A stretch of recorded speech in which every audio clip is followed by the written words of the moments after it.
Hi dear gardeners, இன்றைக்கி ரொம்ப முக்கியமான ஒரு விஷயம் சொல்ல போகிறேன். அது என்னென்னா, விதை போட்டு அடீனியம் வளர்க்கலாமா? இப்போ இது வந்து ஒரு மதர் பிளான்ட்டோடைய விதையை போட்டு கிராஃப்டட் பிளான்ட்டு போட்டு அதே கலரில் செடி வந்துருச்சுங்க. ஆனால் எல்லா சமயத்துலேயும் வருமானா வராது, வேறு வேறு மாதிரி மாற்றி வருது. இதே விதையிலேருந்து ஒரு ரெட்டாக ஒன்று வந்துட்டுருக்கு. அது என்ன வருதுன்றதை பார்த்துட்டு நான் உங்களுக்கு ரிசல்ட் சொல்கிறேன். இப்போ ஃபார் எக்ஸாம்பிள் இந்த பத்மா இருக்குது இல்லையா, இந்த பேபி பிங்க் கலர், இது வந்து கிராஃப்டட் பிளான்ட்டு. இதிலேருந்து விதை வருதுன்னு வச்சுக்கோங்களேன். அதை நீங்கள் போட்டு அதிலிருந்து ஒரு பத்மா வந்து நீங்கள் உருவாக்கிட்டீங்கன்னு வச்சுக்கோங்களேன். அது ஆஹா, சீட் க்ரோன் பத்மா வந்துச்சு, நமக்கு இனிமேல் இந்த சீடெல்லாம் போட்டோம்னாக்கா பத்மா தான் வரும் அப்படின்னு நம்ம சொல்லவே முடியாதுங்க.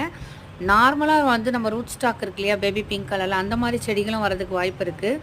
ஸோ அடீனியம் சீட்ஸ் வந்து மிஸ்டீரியஸ் தான். அது கேரண்டி பண்ணவே முடியாது. இந்த விதை போட்டால் இந்த செடி வரும் அப்படின்னு நம்ம கேரண்டி பண்ண முடியாது. நானே ரொம்ப ஏமாந்துட்டேன் ஆரம்பத்தில். விதை வந்ததும் சந்தோஷப்படுவேன், அடடா இனிமேல் எல்லாம் உருவாக்கிடலான்னா. ஆனால் அப்படி